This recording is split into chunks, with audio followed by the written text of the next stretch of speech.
not thought of it, I just came to my mind. Love has no cause. Right? Right. Hate has a cause. Yeah. Insight has no cause. No, that's right, yes. Right? The material process, as thought, has a cause. Yes, well, it's part of the chain of causation, yes. So,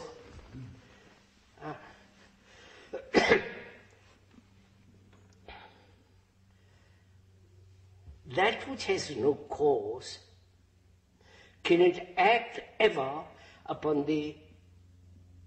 that which has a cause? Well, it might. I mean, we see that the insight might act on to change the. I just want to go slowly. Yes. You see that we can see no reason why that which has no cause might not act on what has a cause. You see, there's no obvious reason. It won't happen the other way around. You see, what has a cause cannot act on what has no cause, because that would deny the whole thing, right? Yes, that's right.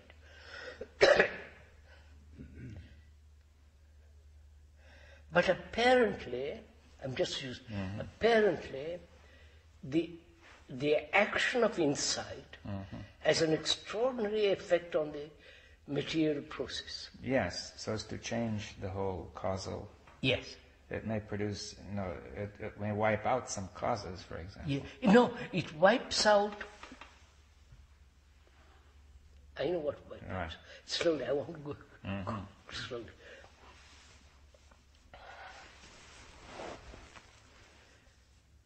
It wipes out, as insight is causeless, if it's not born out of cause, that insight has a definite effect on that which has cause. Yes, well, it doesn't follow, but it's possible. I mean, you put it as if it followed necessarily, but it doesn't follow. So far, it doesn't follow that, but we say it's possible. No, I don't say it's possible. Yes, but I'm saying we haven't quite seen why it's necessary. Right. Yeah. Well, let's say that possible. I can't admit a possibility in this. Well, no, we're just saying that there's no contradiction. When we say the word possible, I merely mean that there's no contradiction in saying that insight acts on. I see. I understand. All right. As long as we're clear on the word possible. Yeah.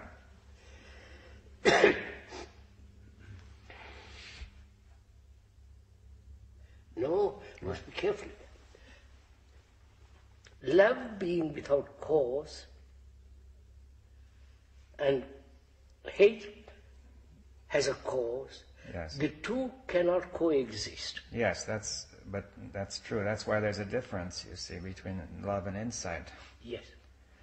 That's why it doesn't follow necessarily that if something has no cause, it will act on something that has a cause. Yes. That's what I was trying to say. I just want to explore a little more. Is love insight? Well, as far as we can see, it's not the same exactly. Love may involve love is not identically the same as insight, is it? Love is. What is the question? Well, you asked, is love insight? Right? Yes, I asked that. Now, at first sight, we see that they're not necessarily exactly the same thing. Why? Right. Well, insight may be love, but you see,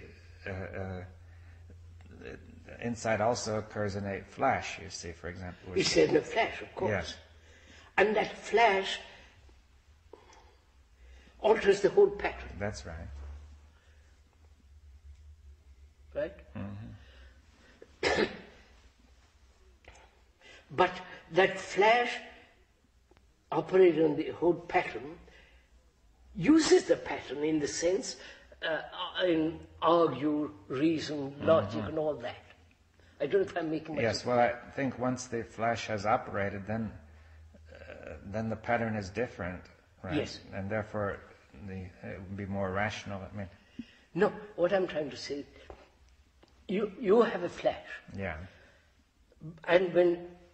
But you can be logical. Yes, well, the flash may make logic possible because you may have been confused before the flash, you see. Right? Yes. Yes, sir. Yes, sir. Aristotle may have come to all this by logic. Well, he may have had some insight. We don't know him. We don't know. But I'm questioning it. I'm questioning it. We really don't know how his mind operated because it's only a few books that survive. And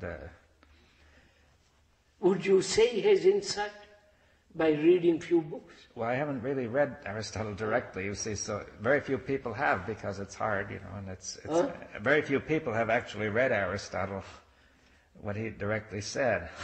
Most people read what other people say about it. I see. Then we're not. But there are a few phrases of Aristotle which are common, like saying the unmoved mover.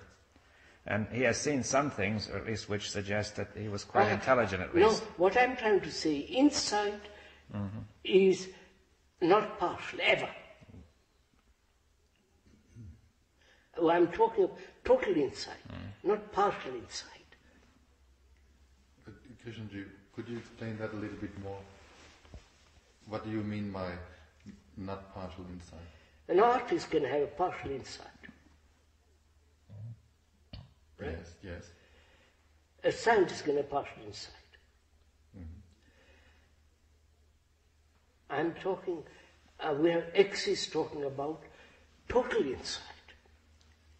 So not an insight confined by a certain area. It's total insight. You see, the artist is also a human being. So. But his capture of insight is partial. Well, why is that necessarily so?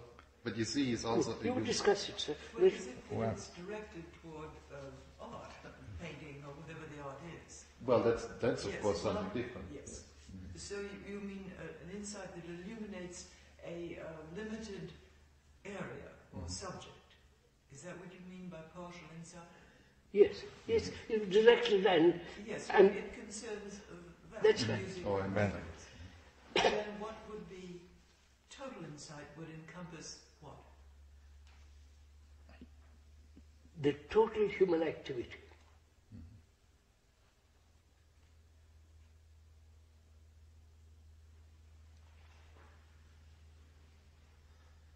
Right, sir? Right. Well, and then that is one point. But see, coming back, that it would we were discussing before that this insight would illuminate the brain, and the activity of the brain, as you perhaps were saying, and in that illumination, it seems you're saying that the activity of the brain, the material activity of the brain, will change. Would that be fair? Let's go slow. Yeah, because we should get this point clear. Then we could raise the question of totality.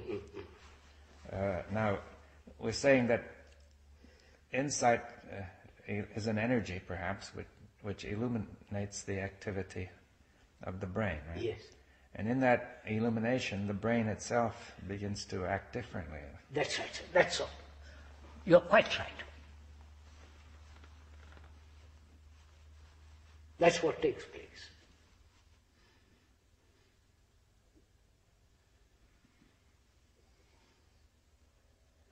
Yes.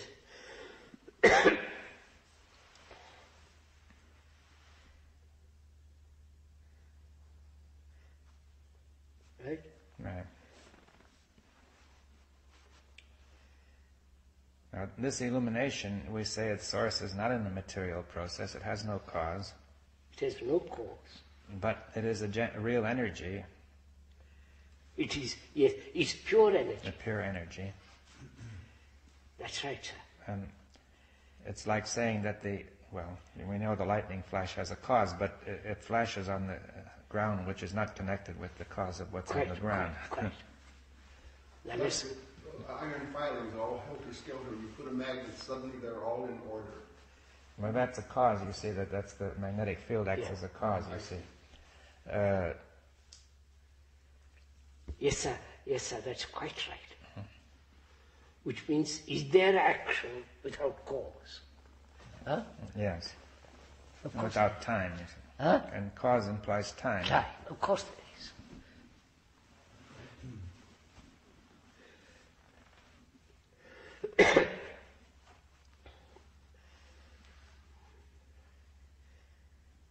That is, this flash has altered completely the pattern which, which material process has set. Yes. Could you say that the material process generally operates in a kind of darkness? In darkness, all right. And therefore it has set itself in a yes, wrong sir, path. that's ignorant. That's what's called darkness. Yeah. The material process, naturally, sir, quite simple, that's clear. The material process acts in ignorance, in darkness. Right? And this flash enlightens the whole field. Right. Which means ignorance, darkness is being dispelled. Yes. Right. That's, I do hold to that. Yes, well then you could say then in that sense,